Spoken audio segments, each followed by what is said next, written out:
Ana masih ingat. Di kampung itu ada pernikahan, tapi warga kampung itu malas menghadirinya. Karena ngandung gado segini. Dan ketika Nabi alaihissalatu mau naik kuda, mau naik buruk itu sempat goyang-goyang ya, kayak kuda yang nggak mau dinaikin kan.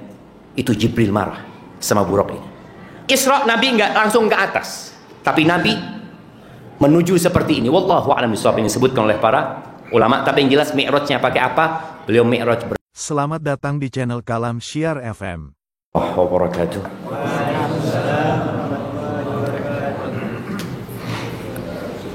Alhamdulillah alladzi hadana li hadza wa ma kunna linahtadiya laula an hadana Allah. Segala puji bagi Allah Jalla Jalaluh yang telah memberikan hidayahnya kepada kita.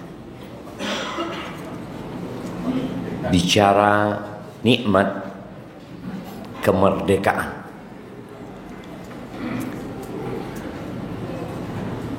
lebih dari 200 negara mungkin. Berapa jumlah negara di dunia ini jemaah? Nah, berapa? 200 berapa?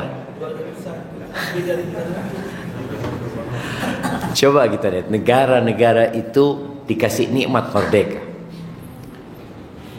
Muslim dan non-Muslim sama-sama. Tapi bicara nikmat hidayah, tidak semua Allah kasih.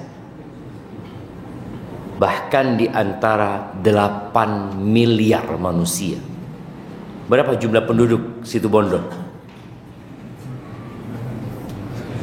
Antum ini subhanallah. Oh di mana jemaah? Tak pate mekere. Nah, berapa jumlah penduduk situ Bondo? Coba lihat, coba di Google, coba lihat. Berapa? 600, sejuta lebih. Berapa? 684 2023. Tidak sampai 1 juta jemaah ya.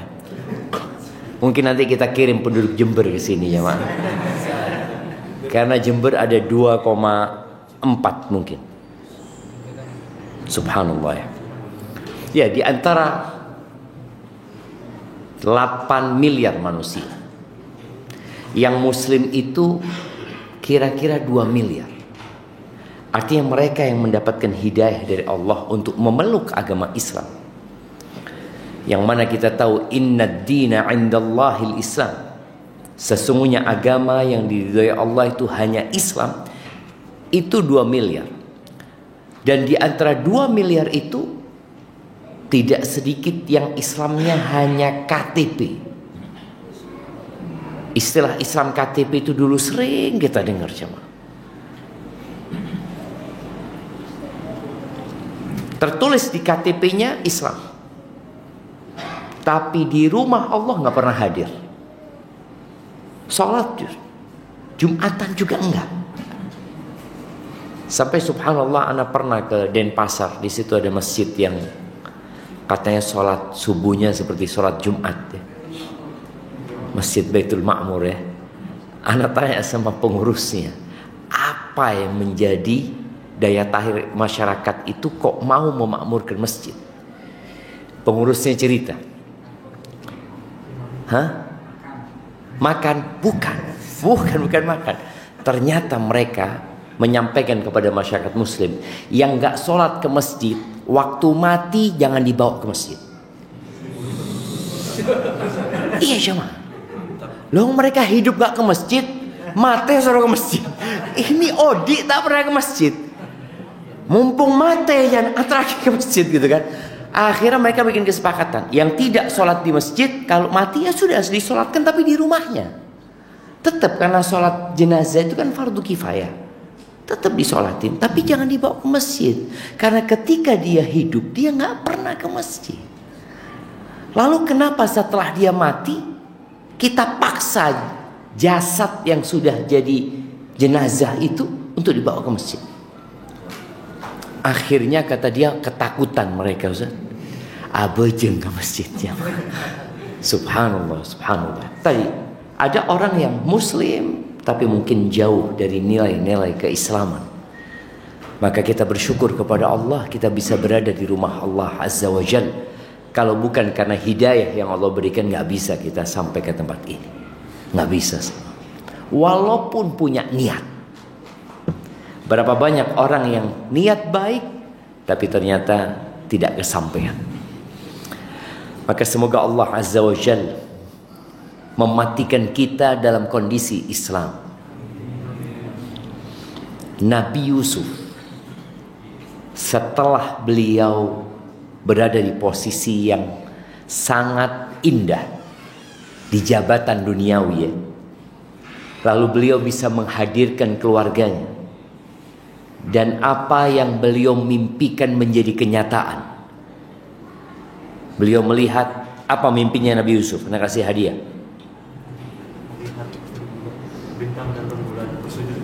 Melihat bintang. Berapa bintang? Masalah.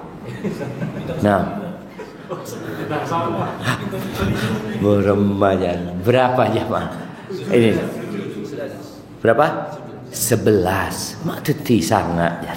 Fadhal. Inni ra'aitu ahada asyara kaukaban wasyamsa wal qamar. Aku melihat 11 bintang. Benih sangat, benih betok. Aku melihat 11 bintang bersama mentari dan rembulan. Ra'aituhum li sajidin. Aku melihat dia sujud. Mereka sujud buat aku. Bayangin ya. Akhirnya menjadi realita. Setelah perjalanan panjang. Ini kalau kita bicara kemerdekaan. Setelah ujian melawan penjajah umpamanya. Lalu Allah berikan kenikmatan. Nabi Yusuf ketika sudah Allah berikan nikmat itu, beliau berdoa mengatakan tawaffani musliman wa alhiqni bis-shalihin. Disebutkan oleh banyak penafsir, beliau minta mati. Ya Allah, matikan aku dalam kondisi Islam. Sudah selesai ya Allah. Mari sudah ya Allah. Dan gabungkan aku dengan orang-orang soleh. Itu doanya Nabi Yusuf. Maka kita juga berdoa memohon kepada Allah, tawaffana muslimin. Matikan kami dalam kondisi Islam. Wa alhiqna bis-shalihin. Dan gabungkan kami dengan orang-orang soleh. Kalau melihat ya keluarga kita meninggal dunia dalam kondisi Islam, kita itu senang coba. Apalagi matinya insya Allah husnul khatimah. Bagaimana dengan kita? Wallahu a'lam. Nggak ada jaminan kita akan mati seperti mereka mati dalam kondisi Islam. Maka semoga Allah memberikan rahmatnya kepada kita. Allahumma salli wa sallim ala abdika wa rasulika Sayyidina wa maulana Muhammadin wa ala alihi wa ashabihi ajma'in, amma ba'd. Proklamasi itu terjadi pada hari Jumat. Sekarang hari Jumat, tanggal 17 Agustus. Tapi waktu itu terjadi pada bulan Ramadan, Jumat Ramadan. Anda tahu tanggalnya tanggal berapa di bulan Ramadan? Tahun berapa?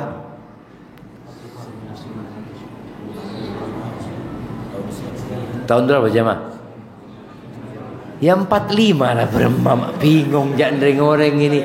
Astagfirullah. Mikir apa? Mikir tahun berapa? Subhanallah. Makanya tertulis di mana-mana itu 80 tahun. Jadi negara Indonesia itu umurnya baru 80 tahun. Kalau bahasa Indonesia umurnya berapa tahun? Anda kasih hadiah. Angkat tangan yang mau jawab. Jawab. Apa? Apanya diulangi? Oh, pertanyaannya diulangi. Tak ending jeret. Nah, mana yang jawab? 97. Ngitungnya dari mana? Ahsan, Masya Allah. Jadi bahasa Indonesia itu belum umur 100 tahun. Sebelumnya nggak ada bahasa Indonesia. Yang ada setiap negeri dengan bahasanya. Orang Bondowoso sama orang Jember mungkin nggak bisa ngomong. Perlu penerjemah. Karena yang Bondowoso situ Bondo bahasa Madura, yang Jember bahasa Jawa. Nggak bisa mereka komunikasi. Di antara hikmah kenapa Islam itu turun di Mekah, karena subhanallah, Jazirah Arab sebesar itu satu bahasa.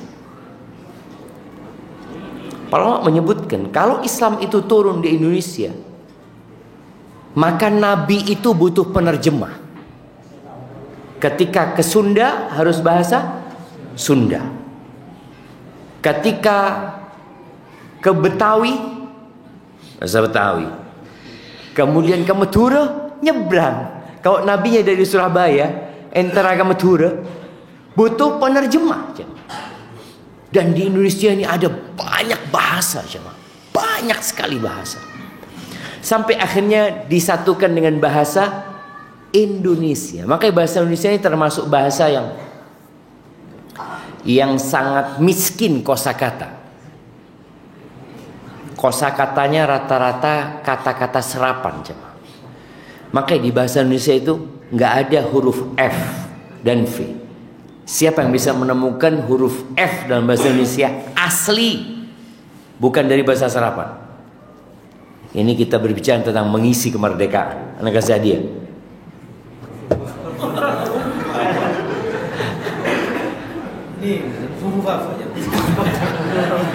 Mari jemaah. Bahasa Indonesia. Nah, huruf F bahasa Indonesia atau V, apa? Nah, Fata Morgana dari bahasa apa itu? Dari bahasa Inggris.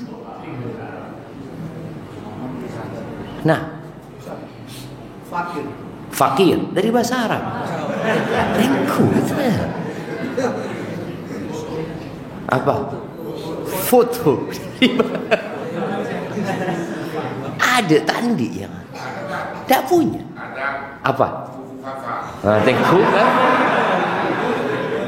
Tidak ada.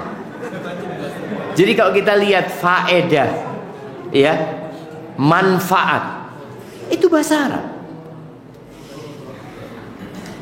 Nggak punya. Karena bahasa Indonesia tadi baru, umurnya nggak sampai 100 tahun. Digabungkan dari bahasa ini, kemudian muncul KBBI, Kamus Besar Bahasa Indonesia. Baik, berbicara tentang negeri kita yang merdeka tanggal 17 Agustus tahun berapa? 45, Pak tepak, cuk bingung tahun berempah jamaah. Tahun 1945 di pembukaan undang-undang di alinea 1 disebutkan bahwa sesungguhnya kemerdekaan itu ialah hak segala bangsa. Oleh sebab itu, maka penjajahan di atas dunia harus dihapuskan karena tidak sesuai dengan peri kemanusiaan dan peri keadilan. Kita sepakat dengan hal itu, ya. Tapi ternyata Bung Karno sebelum kemerdekaan, beliau itu sudah menyebutkan beberapa kriteria atau indikator negara itu sedang dijajah. Ini Bung Karno menulis, ya,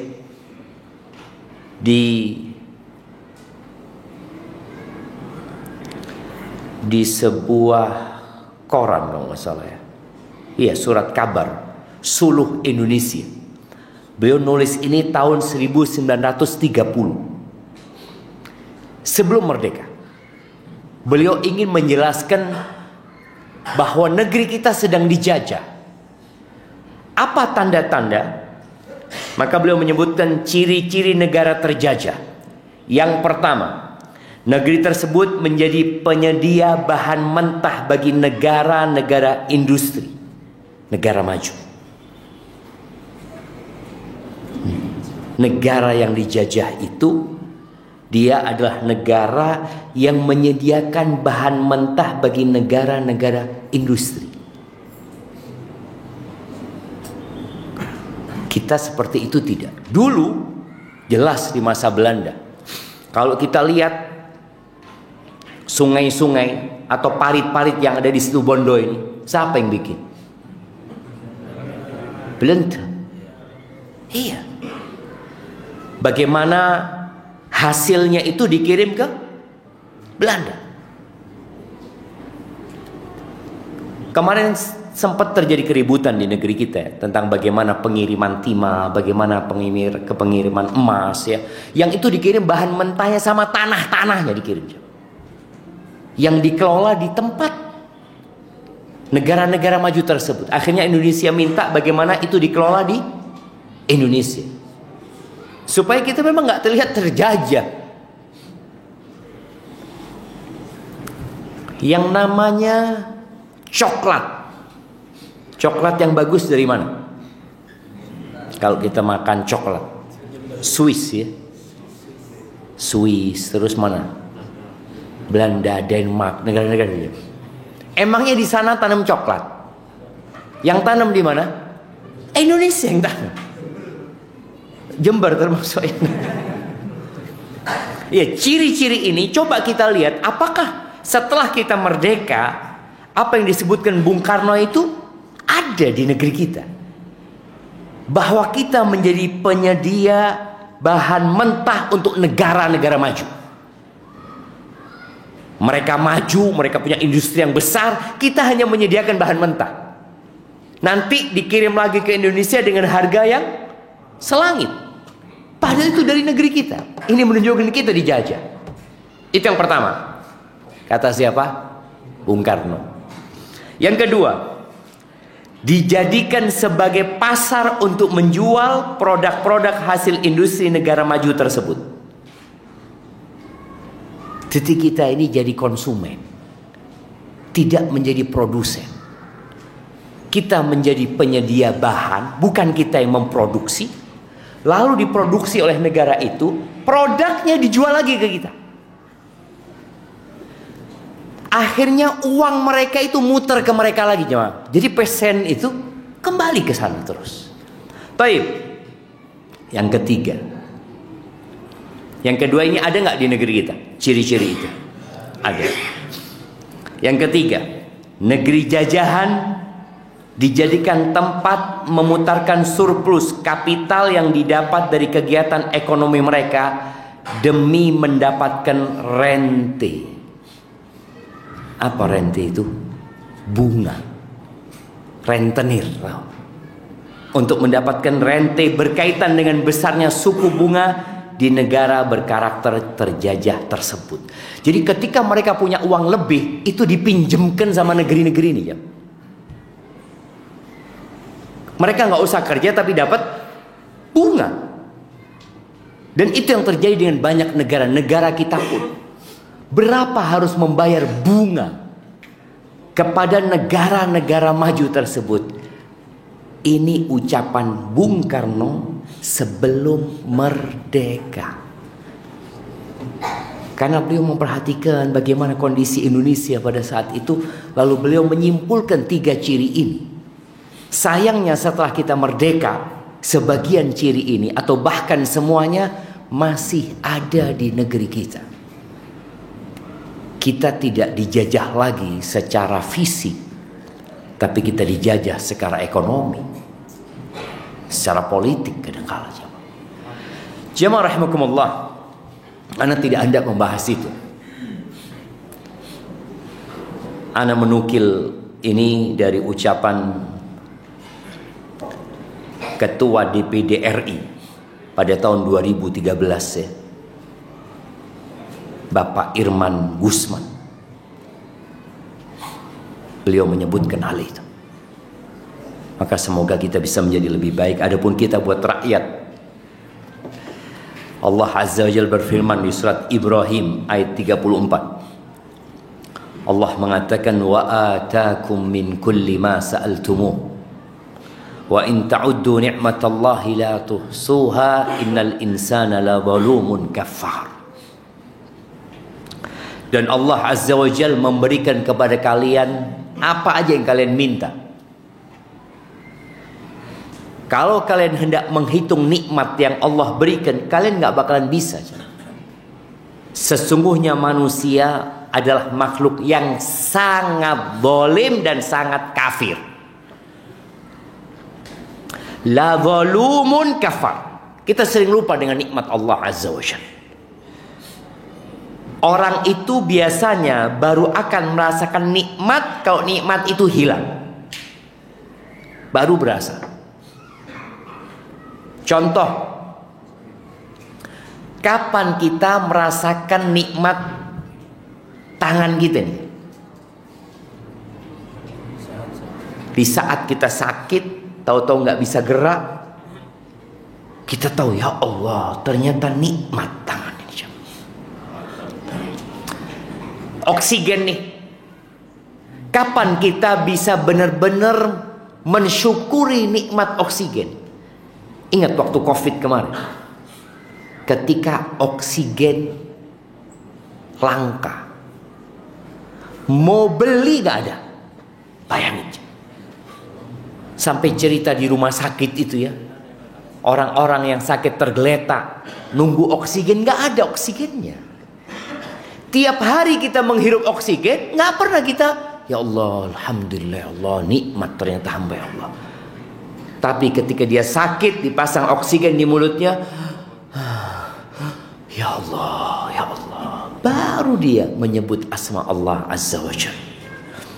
Manusia itu benar-benar makhluk yang sangat zalim dan sangat kafir. Kemiskinan dan kesulitan itu biasanya menciptakan orang-orang yang kuat, jemaah. Generasi yang dijajah dulu, bagaimana melahirkan pahlawan-pahlawan untuk mengusir penjajah. Dan mereka mengusir penjajah. Mereka benar-benar mengalami fase dijajah dan fase merdeka. Jadi mereka bisa membedakan antara nikmat yang Allah berikan kepada mereka. Tatkala mereka sudah merdeka. Kita semua lahir sudah merdeka. Siapa yang lahir sebelum merdeka? Anda kasih hadiah. Pola beda jemaah. Iya. Umur 80 tahun. Siapa yang umur 80 tahun? Ada. Lihat.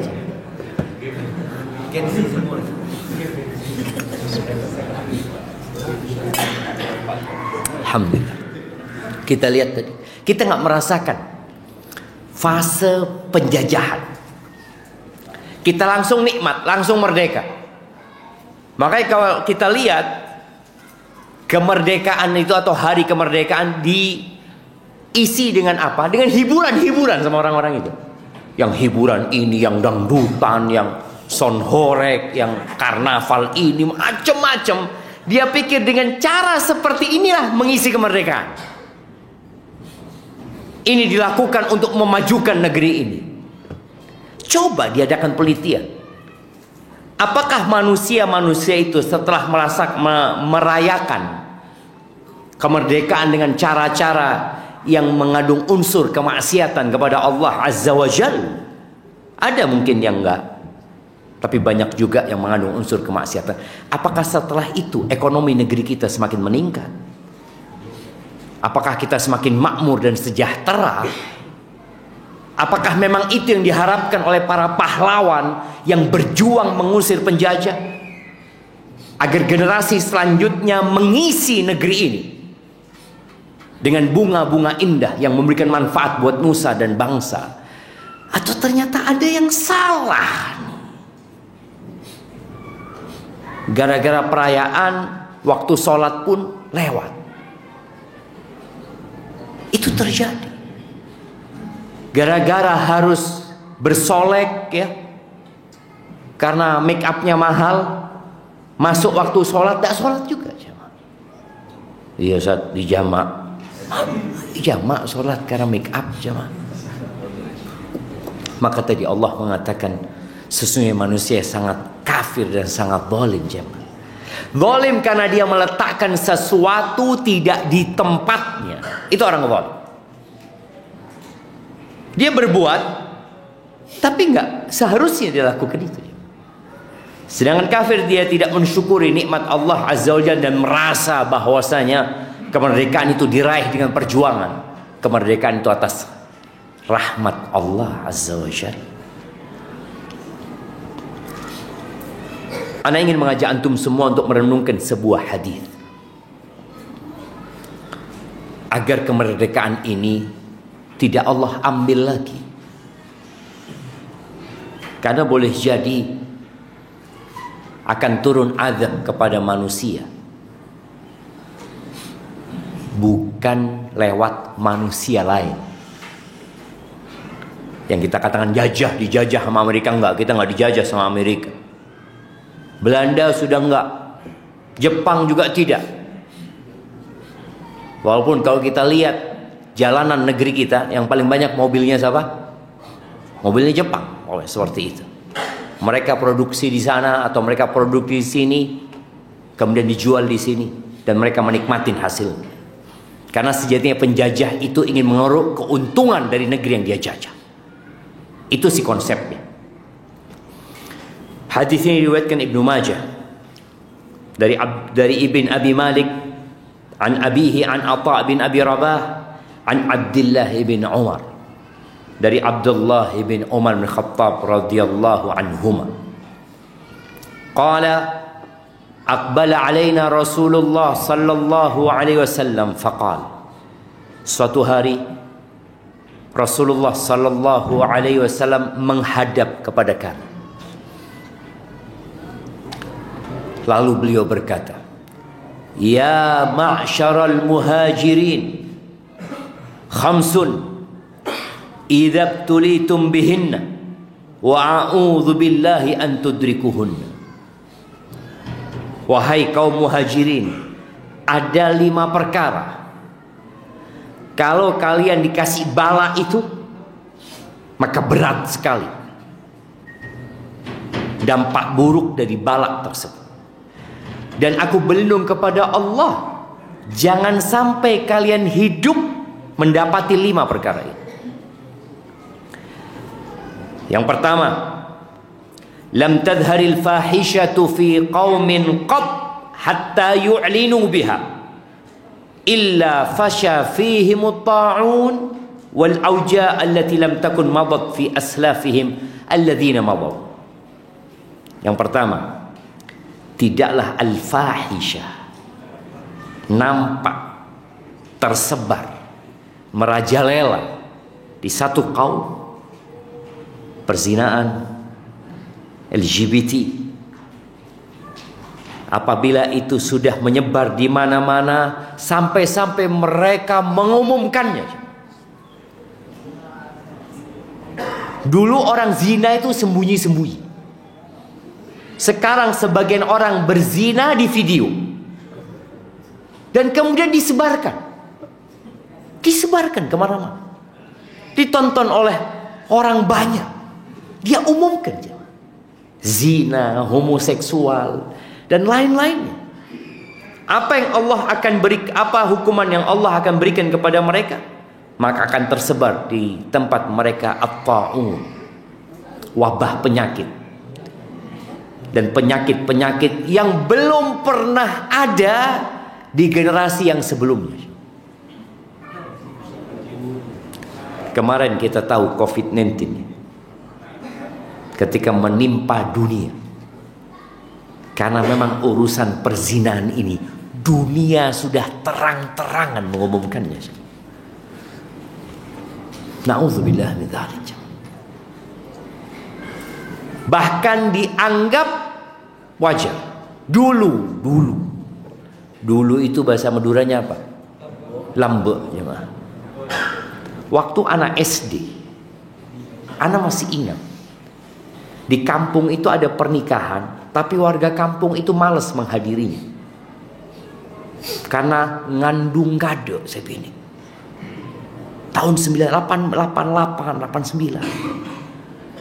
Jadi dulu itu suatu aib yang masyarakat sangat mengencamnya. Sekarang dianggap sudah biasa ya. Ya bermana anak ngode. Dianggap sesuatu yang bukan lagi fahisyah. Beberapa public figure yang melakukan perzinaan nggak malu jemaah. Orang itu setelah melakukan perzinahan biasanya dia akan takut menyembunyikan diri ketemu. Ini tidak. Bahkan oleh media tetap diangkat, dijadikan iklan dan public figure yang seakan-akan harus ditiru. Beberapa mungkin public figure, artis-artis punya anak tanpa suami, dianggap biasa. Dan beberapa waktu yang lalu, dulu di zaman Belanda itu disebut kumpul kebo ya. Sekarang mulai rame kumpul kebo. Kira-kira di 2013 ya. Jumlah pernikahan di Indonesia itu hampir 2,1 juta kalau nggak salah. Kalau Anda nggak lupa ya, 2,1 juta. Sekarang jumlah pernikahan itu tinggal 1,5 juta kira-kira. Padahal jumlah penduduknya nambah. Jumlah yang nikah berkurang. Dari 2,1 juta jadi 1,5 juta. Di antara 1,5 juta ini yang hampir 1,5 juta bercerai. Ada masalah. Dulu orang berpikir kalau ingin menyalurkan syahwatnya ya harus nikah. Atau maaf, kalau orang yang nggak bertakwa dia akan ke tempat pelacuran. Patokan apa namanya? Gunung apa? Sia tak tahu.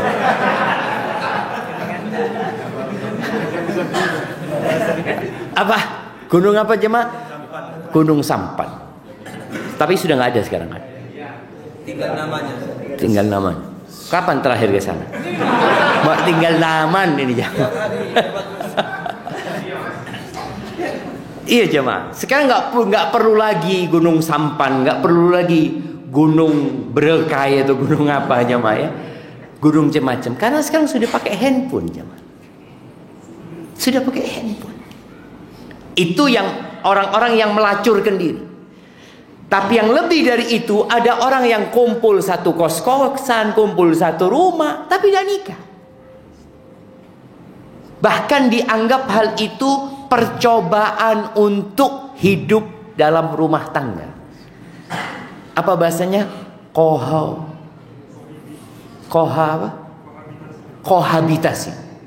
Kohabitasi. Ini ramai di Malang. Kan banyak anak kos-kosan itu. Mereka sudah hidup serumah gitu loh. Seakan-akan suami istri tapi tidak terikat pernikahan. Tapi ketika kami enggak sampai ke sana gitu loh. Kalau laki-laki sama perempuan berduaan saromah, yang ketiga siapa? Setan. Maka tadi kalau kita bicara bagaimana kita mengisi kemerdekaan, tolong yang mampu menikah segera menikah. Ya ma'syarasy syabab, wahai kaula muda. Saya ngode ya, saya tua aja mikirin ini kebe saya ngode. Ya ma'syarasy syabab, man istata'a minkumul ba'a falyatazawwaj.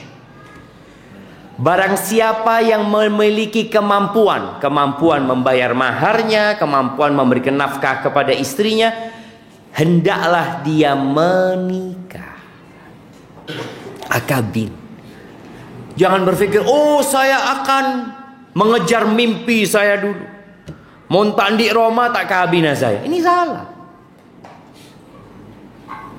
Bagaimana kita lihat ada orang yang sampai umur 50 tahun tak di Roma, pakun kontrak, mati di rumah kontrakan.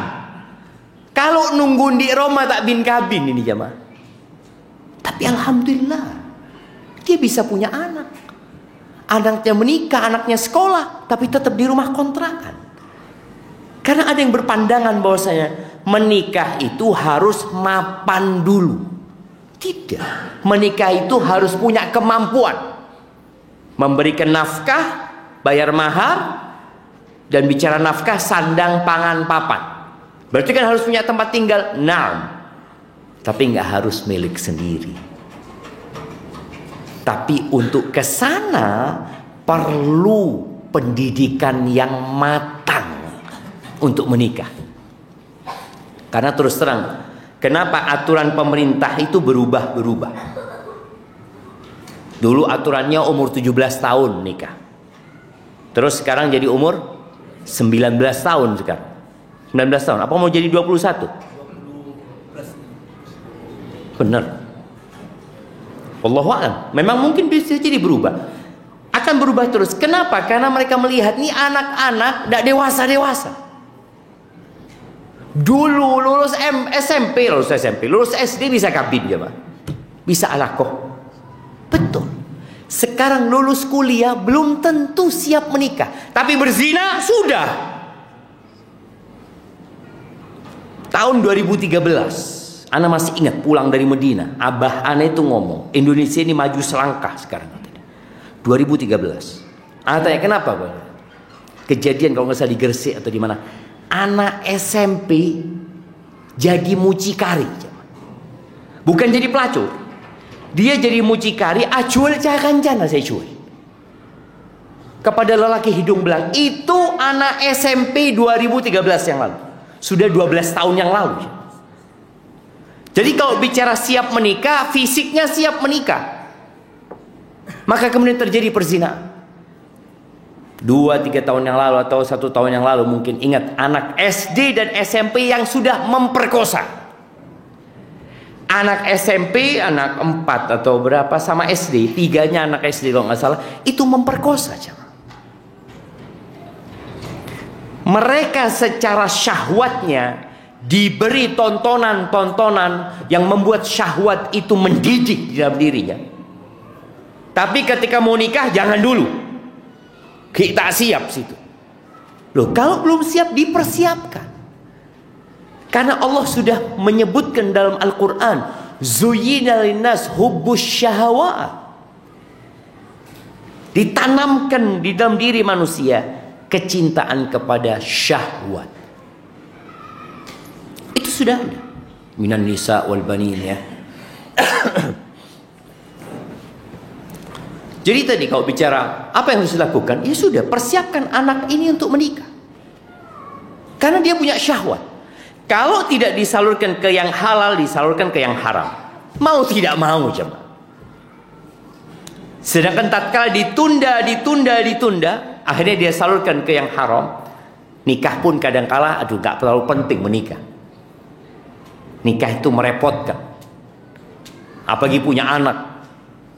Ahsan tidak nikah. Kalau mau nyalurkan syahwat, itu sudah tinggal disalurkan. Banyak perempuan-perempuan yang na'udzubillah yang seperti itu. Maka agar negeri kita tidak lagi dikasih azab sama Allah dengan wabah-wabah penyakit yang mematikan yang tidak ada di umat-umat sebelumnya, hendaklah kita menghindari perzinahan. Wala taqrabuz zina.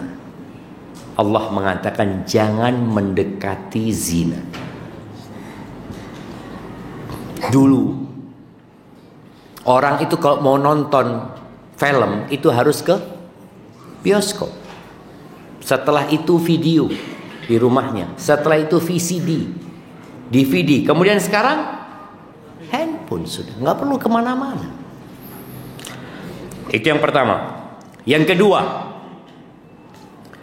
walam yanqusul mikyala wal mizan illa ukhidhu bis-sinin wa shiddatil ma'unah wa jawri sultan alaihi. tidaklah penduduk negeri itu mengurangi timbangan dan takaran. Nih bisnismen yang melakukan penipuan dengan mengurangi timbangan atau takaran, Allah akan berikan hukuman apa? As-sinin, kekeringan, paceklik yang panjang, wasyiddatil ma'unah, harga menjadi tinggi, biaya hidup semakin mahal. Yang ketiga, wajauris sultan alaih, dikasih pemimpin yang zalim buat mereka. Jadi ternyata pemimpin yang zalim itu hukuman dari Allah. Ternyata mahalnya barang-barang kebutuhan itu hukuman dari Allah. Kita kan mengatakan, oh ini pemimpin yang zalim ini. Loh, kok bisa dikasih pemimpin yang zalim? Ternyata rakyatnya yang zalim duluan. Kalau sudah bicara mengurangi timbangan, mengurangi takaran, melakukan penipuan dengan bisnis dan jual beli mereka, dia ini sudah melakukan kezaliman kepada saudaranya, melakukan kezaliman kepada temannya, kepada warga sesama. Dia melakukan kezaliman, lalu dia mengatakan pemimpin zalim. Loh, kau dulu yang zalim. Itu hukuman dari Allah Azza wa Jalla. Ini sabda Nabi alaihi salatu wassalam. Tidaklah mereka berbisnis dengan cara yang haram tadi, mengurangi timbangan dan takaran. Hukumannya apa? Paceklik yang panjang. Yang kedua, harga yang tinggi, biaya hidup yang mahal. Yang kedua. Yang ketiga, pemimpin yang zalim. Makanya terkadang kita ini menyelesaikan masalah tapi lupa dengan akar masalahnya. Apa akar masalahnya? Pada waktu reformasi,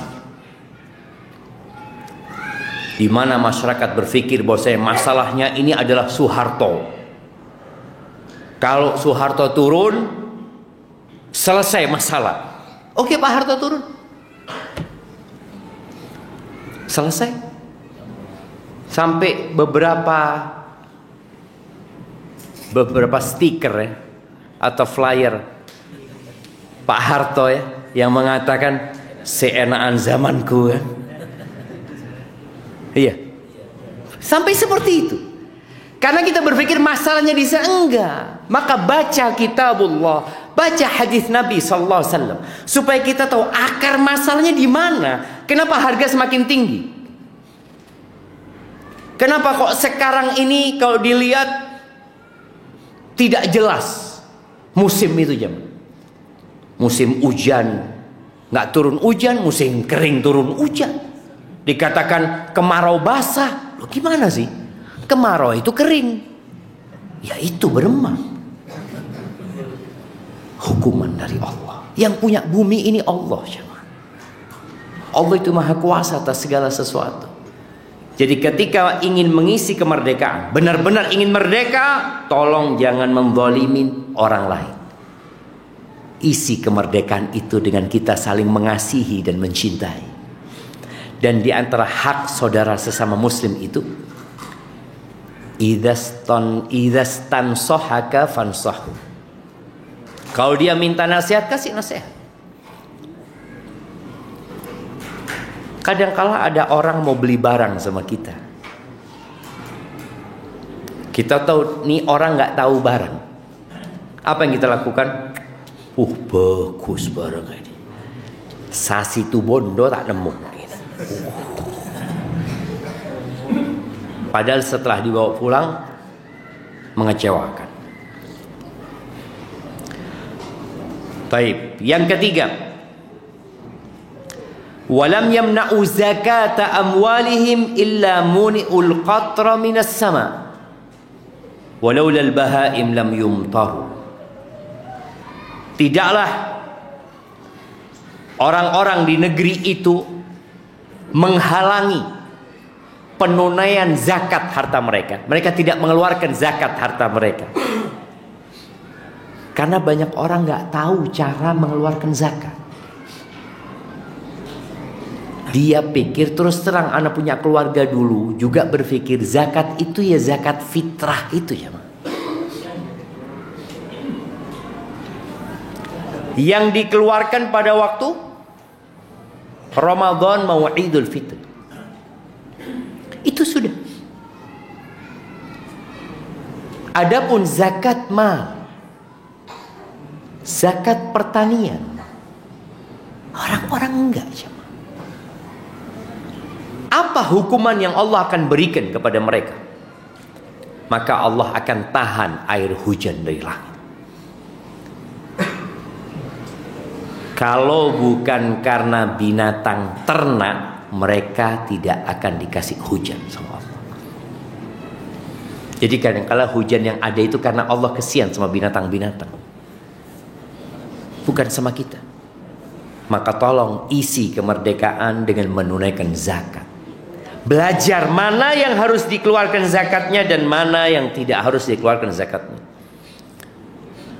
Kepada siapa dikeluarkan zakat itu dipelajari, kemudian diamalkan. Ada seorang syekh, dia cerita, ana ini yang banyak datang ke ana konsultasi tentang zakat ini, yang uangnya miliaran,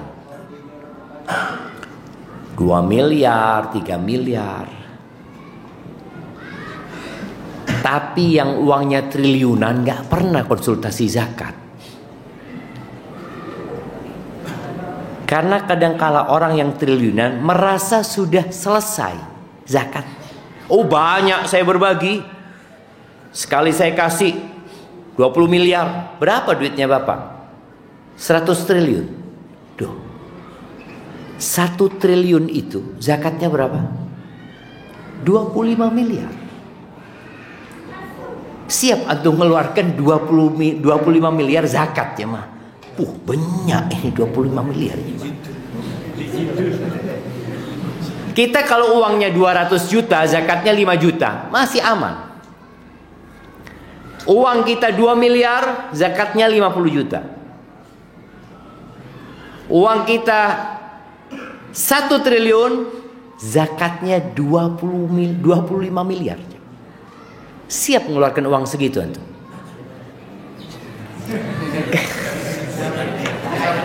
Kalau nggak siap, jangan jadi orang kaya, jam. Maka nasihat ana mengisi kemerdekaan ini tadi salah satunya dengan banyak bersodakoh, belajar berbagi kepada orang lain. Orang kalau suka berbagi sama orang lain, insya Allah nggak nipu orang. Lah uangnya dikasihkan ke orang, kok dia mau melakukan kezaliman sama orang. Dan usahakan mulai saat ini antum itu sodakohnya persentase.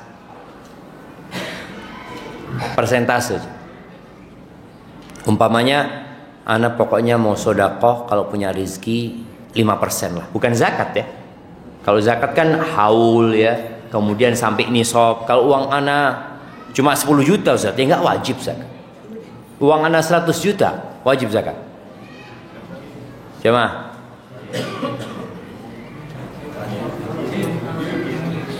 oke, yang bilang wajib, anak kasih hadiah asalkan bisa jawab. Mana yang ngomong wajib? Kenapa kok wajib? Karena sudah mencapai nisab. Berapa nisabnya? 85 gram emas. Berapa sekarang 85 gram emas?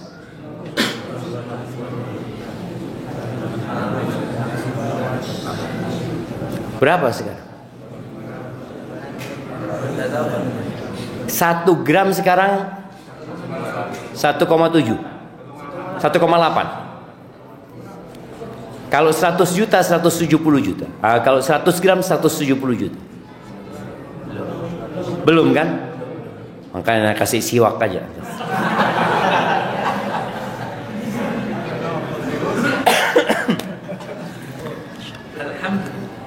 Nah jemaah, tadi enggak wajib. Antum punya uang 100 juta enggak wajib zakat. Tapi usahakan sodakoh. Sodakohnya persentase. Berapa? Anggap mau sodakoh 2,5%, enggak apa-apa. Setiap gaji enggak ada zakatnya. Setiap ana gajian, gaji ana 5 juta, anggap ana mau ngeluarkan 2,5%. Berapa berarti? Berapa jemaah? 125. Ya, 125 atau 5%, 250. Belajar sudah keluarkan. Atau 10%, 500.000. Kalau antum sudah biasa mengeluarkan 10%, nanti antum punya uang 1 miliar, mengeluarkan 10% gampang apa enggak? Sudah biasa. Tapi kadang-kadang enggak juga ya. Karena orang melihat banyak ini jemaah. Dia berpikir seperti itu. Padahal sebenarnya yang kita keluarkan itu yang akan kita dapatkan kelak pada hari kiamat. Yang tersisa akan kita tinggal. Baik. Yang keempat, walam yanqudu ahdallah wa ahda rasulih illa sallallahu alaihim aduwan min ghairihim fa akhadhu ba'da ma fi aydihim. Dan tidaklah mereka melanggar perjanjian Allah dan perjanjian Rasul. Kita ini punya janji sama Allah. Apa janjinya? Janjinya mentauhidkan Allah Azza wa Jalla dan tidak menyekutukan Allah dengan sesuatu apapun. Kita punya perjanjian dengan Rasul sallallahu alaihi wasallam. Asyhadu an la ilaha illallah wa asyhadu anna Muhammadar Rasulullah. Ada janji yang harus kita jaga. Mempercayai semua berita Nabi SAW, melaksanakan perintahnya, menjauhi larangannya, beribadah dengan syariatnya. Ini ada janji kita sama Rasul SAW. Dan tidaklah orang-orang di negeri itu melanggar perjanjian dengan Allah dan Rasulnya, melainkan Allah akan kirimkan penjajah ke negeri mereka. Ini kata Nabi SAW, yang akan menguasai apa yang mereka miliki. Kalau kita lihat di negeri kita, berapa banyak sumber daya milik negeri kita, penguasanya siapa? Asing. Allah kirimkan penjajah itu untuk menguasai negeri itu. Oh, gara-gara pemerintahnya? Bukan. Kita ini sering menunjuk orang. Oh dia. Tunggu. Engkau ketika mengatakan dia, itu 3 ke dirimu, 1 ke dia, ini 3 ke kita. Boleh jadi kita masalahnya. Jadi istilah kemerdekaan dengan menjaga perjanjian kita sama Allah. Tauhidkan Allah. Jangan menyekutukan Allah dengan sesuatu apapun. Gantungkan hatimu sama Allah. Sandarkan punggungmu kepada Allah. Hadapkan wajahmu kepada Allah. Karena sejatinya la ilaha illallah. Dan dalam tata cara beribadah, ikuti Rasulullah sallallahu alaihi wasallam. Kalau antum membaca sejarah, kenapa kaum salib berhasil menguasai Palestina sebelum kemudian dibebaskan kembali oleh Salahuddin Al-Ayyubi? Itu umat Islam sudah kacau balau jemaah. Jadi satu kampung itu ditaklukkan oleh 10 kesatria aja, yang dicari dunia saja semua mereka, takut mati. Jadi hubbud dunya wa karahiyatul maut itu membuat mereka terlena dengan dunia mereka. Akhirnya dikuasai itu jemaah yang namanya Palestina. Ya, hampir 100 tahun kemudian baru diambil lagi oleh Salahuddin Al-Ayyubi. Tapi Salahuddin Al-Ayyubi tidak serta-merta kemudian menguasai, tidak. Dipersiapkan rakyatnya. Rakyatnya yang harus dipersiapkan agar mereka menjadi orang-orang yang tidak lagi melanggar perjanjian dengan Allah dan Rasulnya. Kalau tidak, yang ngirim musuh itu Allah. Bayangin, Allah yang ngirimkan. Kemudian yang kelima ini berkaitan dengan pemerintah. 1, 2, 3, 4 itu berkaitan dengan semuanya. Rakyat dan pemerintah. Yang kelima ini, kata Nabi sallallahu alaihi wasallam, "Wa ma lam tahkum a'immatuhum bi kitabillah wa yatakhayyaru mimma nazzalallah aw anzalallah illa ja'alallahu ba'sahum bainahum." Tidaklah para pemimpin mereka berhukum dengan kitabullah dan tidak memilih hukum yang diturunkan Allah. Apa hukumannya? Melainkan Allah akan menjadikan permusuhan di antara mereka sendiri. Jadi sesama rakyat berantem, ribut. Itu juga hukuman dari Allah Azza wa Jalla. Tidak ada yang dapat memberikan solusi terhadap permasalahan kecuali yang menurunkan masalah itu sendiri. Allah Azza wa Jalla yang memberikan masalah kepada kita dan Allah turunkan solusinya. Allah utus Nabi Muhammad alaihi salatu wassalam dengan Al-Quranul Azim. Maka ahibati fillah, istilah kemerdekaan ini dengan hal-hal yang bermanfaat. Tinggalkan riba, karena riba itu termasuk kezaliman.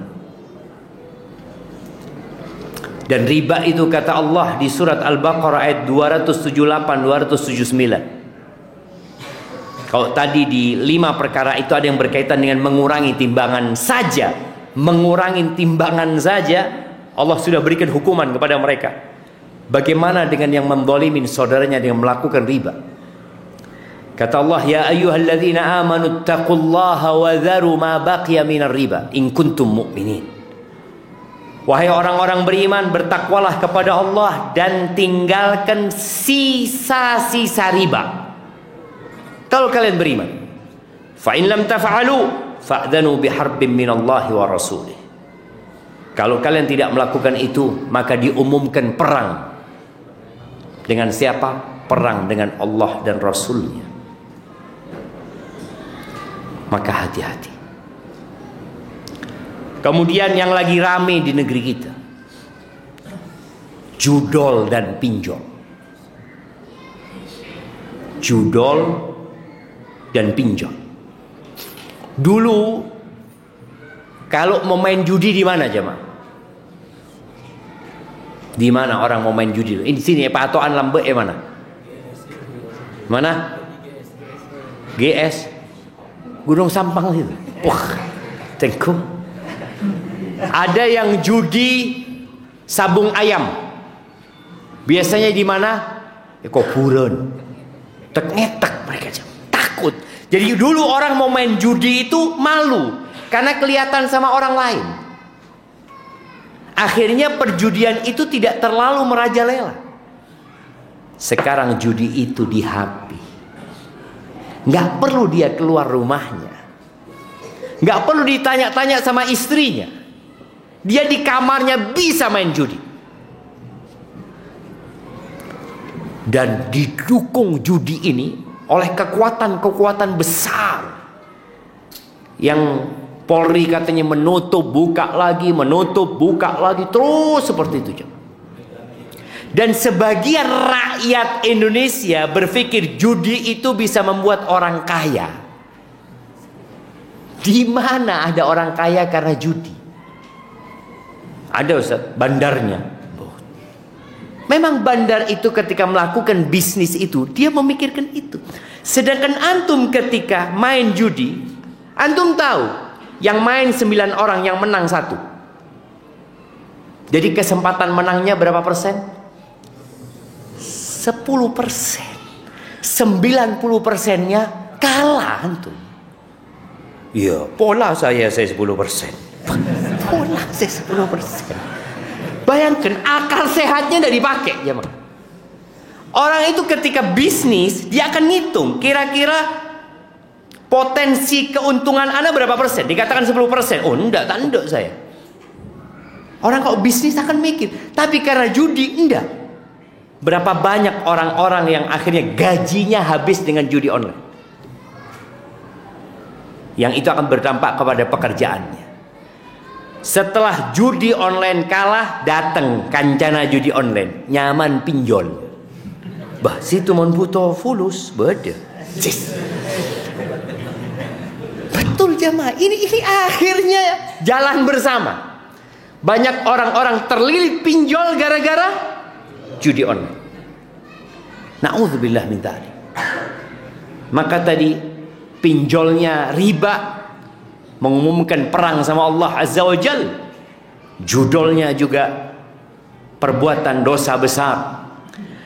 Yang Allah Azza wa Jal berfirman di surat Al-Maidah ayat 90-91. Kata Allah, ya ayyuhalladzina amanu innamal khamru wal maisir wal ansab wal azlamu rijsun min amali syaitan fajtanibuhu la'allakum tuflihun. Wahai orang-orang yang beriman, sesungguhnya khamr,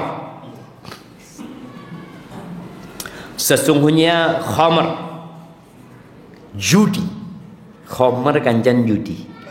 Makan biasanya yang namanya kasino-kasino itu acuan khamr. Tempat-tempat itu biasanya jual khamr. Kemudian berhala-berhala, undian-undian ya, rijsun min amali syaitan. Najis dari perbuatan syaitan. Tinggalkan. La'allakum tuflihun, agar kalian menjadi orang-orang yang beruntung. Kenapa sih syaitan ini suka dengan yang namanya judi dan khamr? Kata Allah, innama yuridu syaitan, yang diinginkan syaitan, ayyuqi'a bainakumul adawata wal baghdha fil khamri wal maisir. Syaitan ingin menimpakan di antara kalian permusuhan dan kebencian dalam khamr dan judi. Wa yasuddakum an dzikrillah wa anis salat. Dan membuat kalian jadi nggak bisa sholat, dihalangi dari melaksanakan sholat, dari mengingat Allah Azza wa Jal. Fahal antum muntahun, kalian berhenti enggak? Allah tanyai. Tapi ternyata banyak yang tidak berhenti. Maka hal ini benar-benar menjadi PR buat kita semua. Tadi, jangan bermudah-mudahan mencari kambing hitam, menyalahkan orang. Boleh jadi kita yang menjadi penyebab semua itu. Kita alhamdulillah kita berada di akhir Jumat ya. Waktu yang sangat mulia. Semoga doa-doa dikabulkan.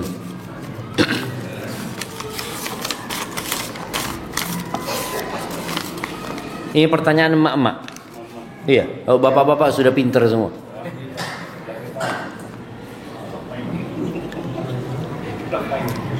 Bismillah. Izin bertanya Ustaz,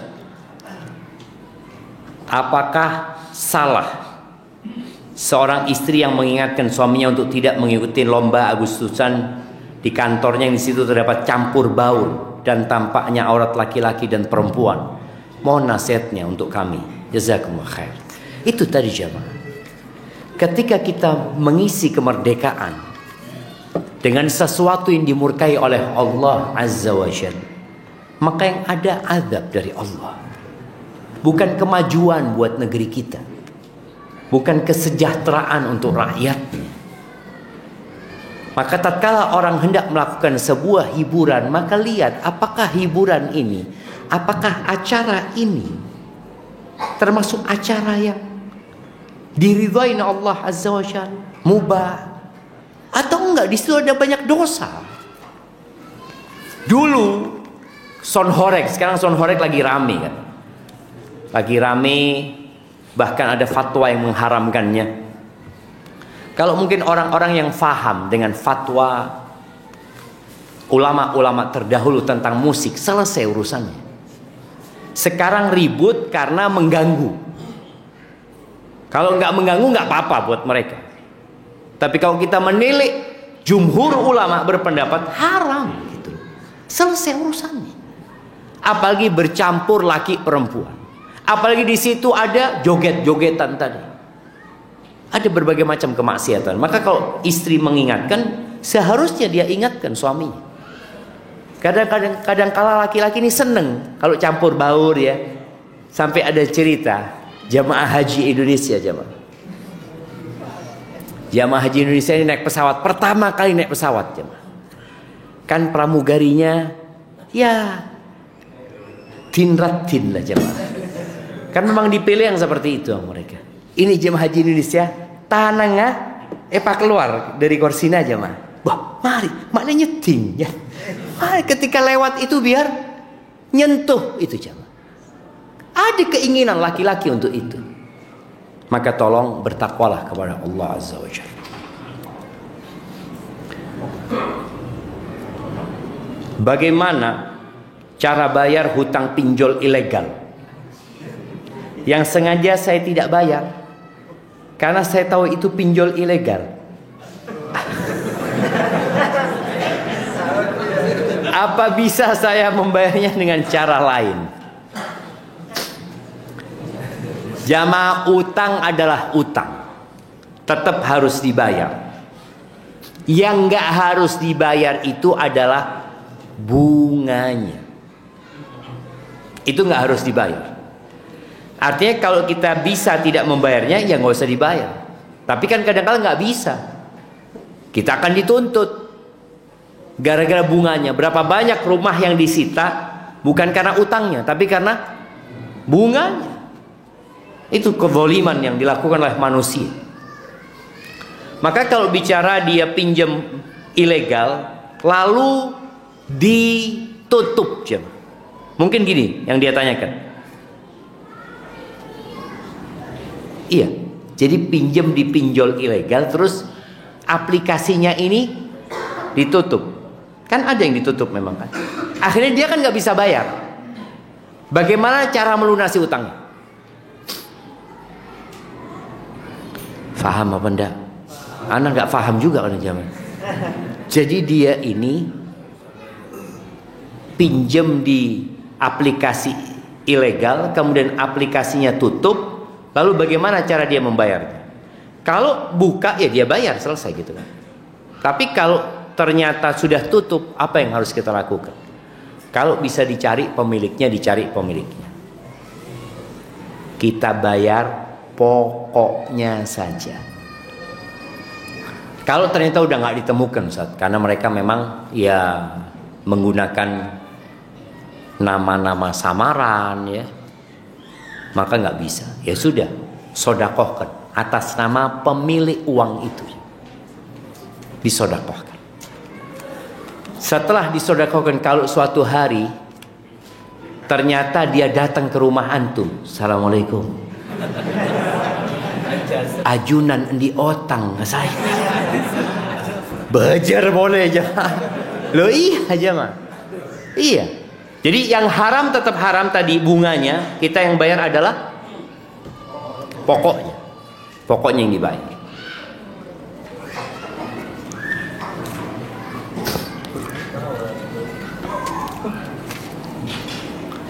Izin bertanya Ustaz, apakah termasuk dosa kabair? Merenges nih jemaah. Jika sound system dinyalakan, dibunyikan ketika waktu sholat berlangsung. Baca Quran lebih keras dari suara temannya, kemudian mengganggu dia, itu dosa. Baca Quran. Maka kalau orang-orang yang mau menyetel sound kadangkala, maka jangan sampai mengganggu. Ini sound yang halal, anggap soundnya itu halal. Suara yang dikeluarkan di situ adalah hal yang baik. Gitu. Tapi kalau ternyata mengganggu, maka tetap nggak boleh. Maka kecilkan atau gimana? Tadi yang baca Quran, ketika antum tahu di sebelah antum ada orang yang juga ngaji, ya jangan sampai mengganggu dia.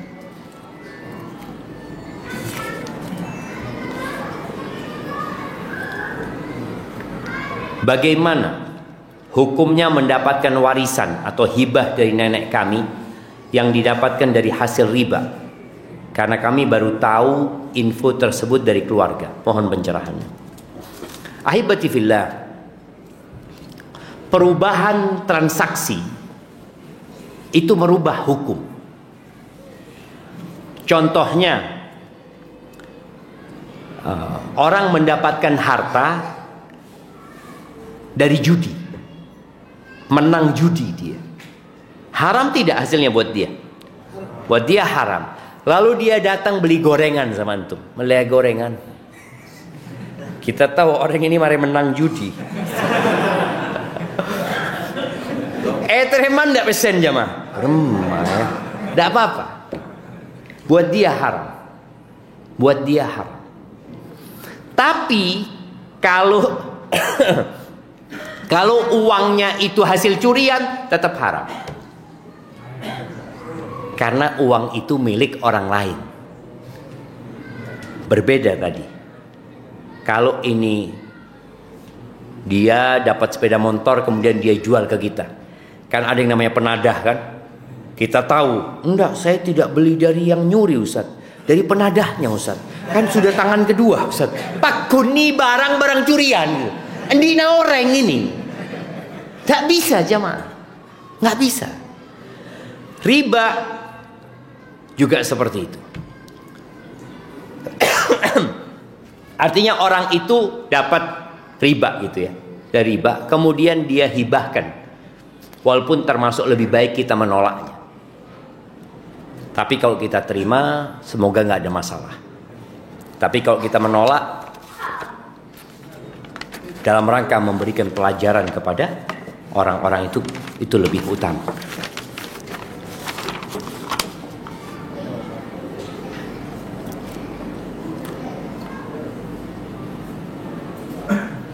Ustadz izin bertanya, bagaimana cara membentengi hati untuk tidak kalah dengan syahwat? Afwan, karena anak sekolah di umum, anak tidak dapat lepas dari ikhtilat. Jazakallah khair. Ya, tundukkan pandangan dan perbanyak zikrullah serta doa. Wallah jamaah, Allah itu tidak pernah ingkar janji. Allah mengatakan fadkuruni adzkurkum. Ingatlah kepada aku akan ingat kepadamu. Maka orang yang suka ingat sama Allah, di saat-saat dia membutuhkan pertolongan, Allah akan ingat. Nabi Yunus alaihissalam ketika berada di perutnya ikan paus, apa kata Allah? Falaula an kana minal musabbihin. Andai kata Nabi Yunus bukan termasuk orang-orang yang ahli bertasbih, mengingat Allah Azza wa Jalla dan menyucikannya, dia akan berada di perut ikan sampai hari dibangkitkannya manusia. Maka tadi, dalam kondisi yang sulit, tundukkan pandangan, perbanyak zikrullah. Kalau ternyata engkau habis melihat sesuatu ya, kadang-kala kita itu nggak sengaja lihat ya, tapi nggak sengaja diteruskan. Nah, antum langsung istighfar, banyakin istighfar setelah itu.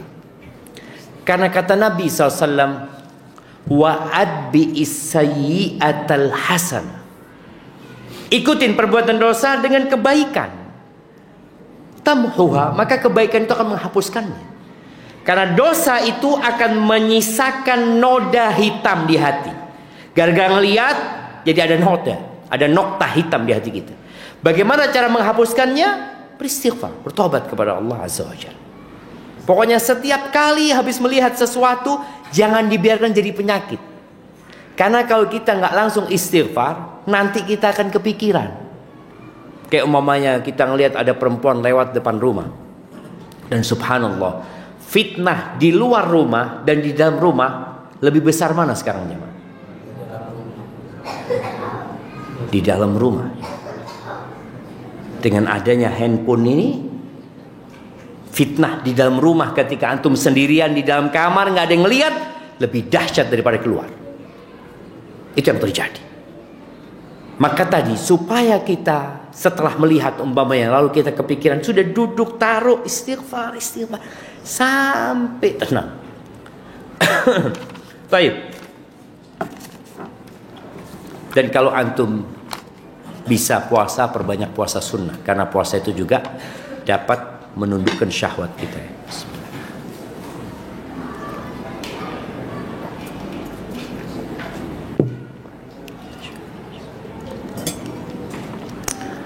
Ini merenges ini jemaah.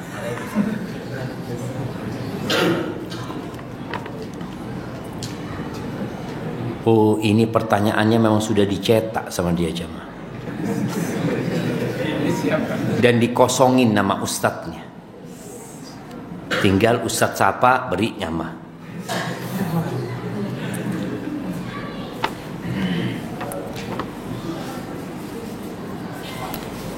Pertama, benarkah Isra ke Masjidil Aqsa di Yerusalem? Faktanya ketika Nabi Isra lokasi di Yerusalem bukanlah masjid atau sinagog Yahudi.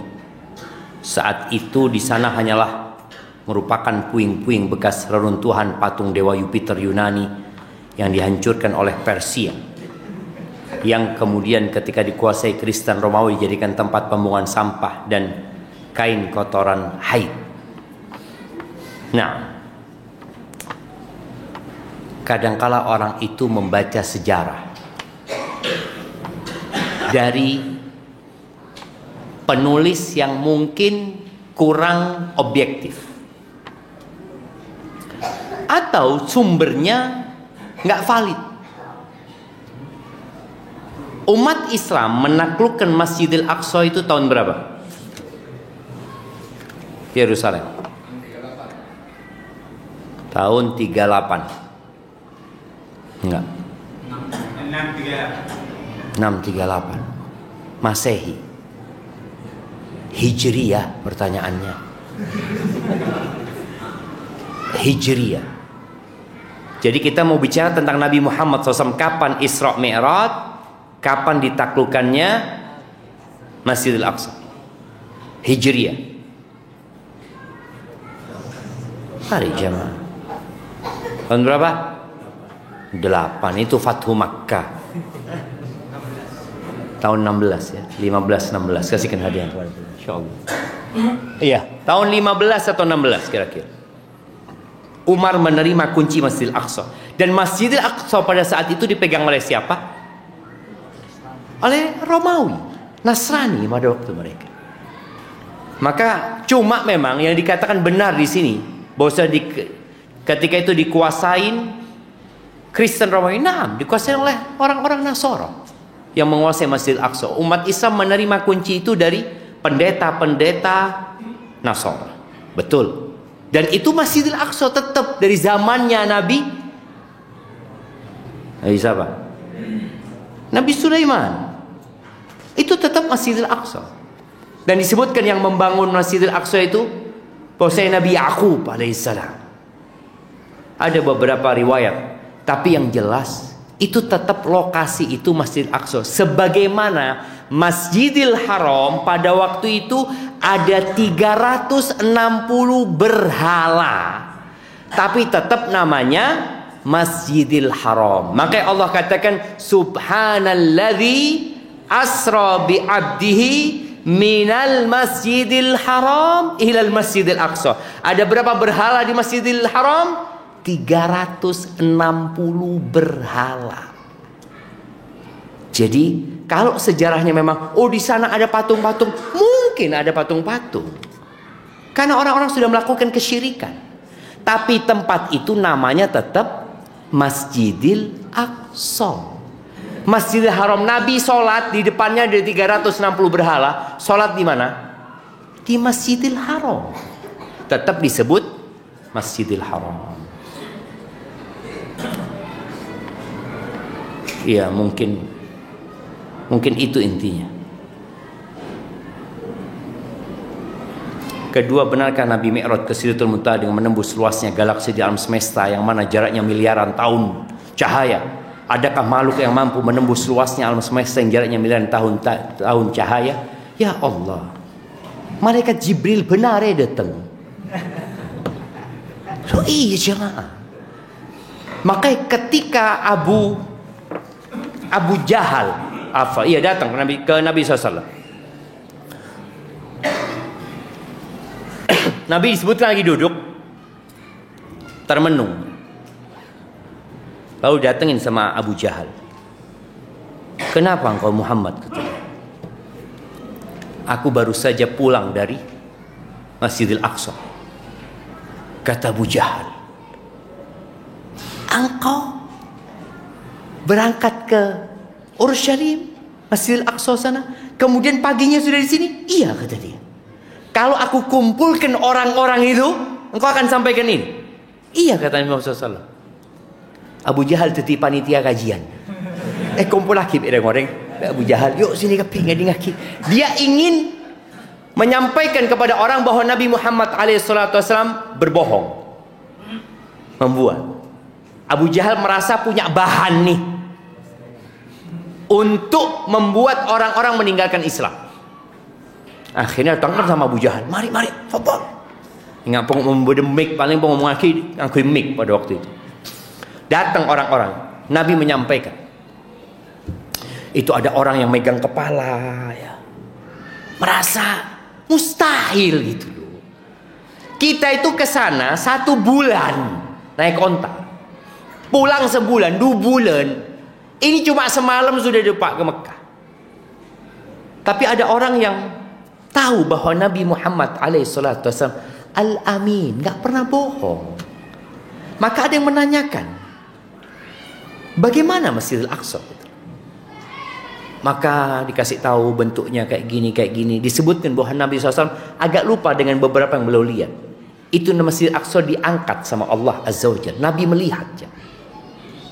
Nabi ceritakan semua dengan lengkap. Kata mereka, adapun sifat Masjidil Aqsa benar. Disebutkan seperti itu.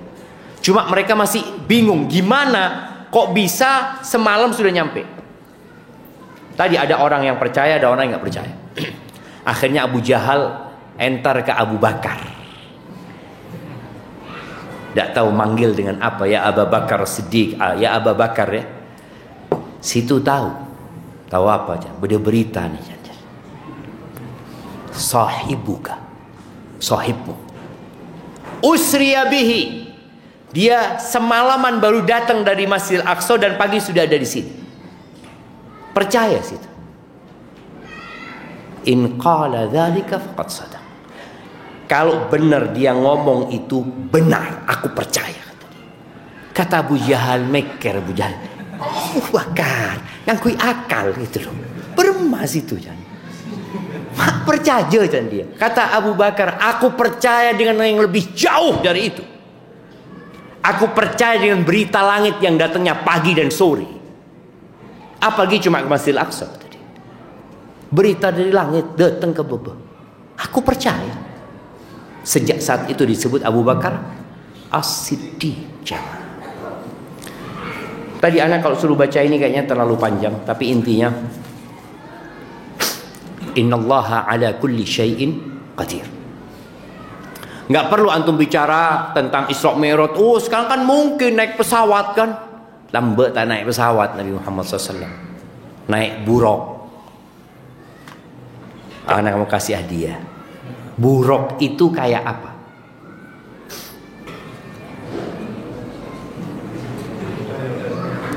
Buruk. Hah?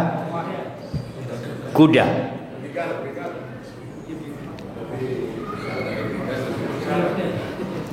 Lebih besar dari bighal tapi di bawahnya kuda. Betul, sahih. Warnanya apa? Warnanya apa? Putih jemaah. Kasihkan hadiah. Nah. Terus dia terbang. Meloncat, sahih. Jadi dia ini meletakkan kaki depannya di akhir mata dia memandang. Jadi kalau dia dari sini umpamanya melihat ujungnya ini, dia akan, jadi bukan terbang tapi melompat Dan itu kendaraannya para nabi. Dan ketika Nabi alaihissalatu mau naik kuda, mau naik buruk itu sempat goyang-goyang ya, kayak kuda yang nggak mau dinaikin kan. Itu Jibril marah sama buruk ini. Engkau tahu buruk, nggak ada yang pernah menunggangimu yang lebih baik dari yang akan menunggangimu ini.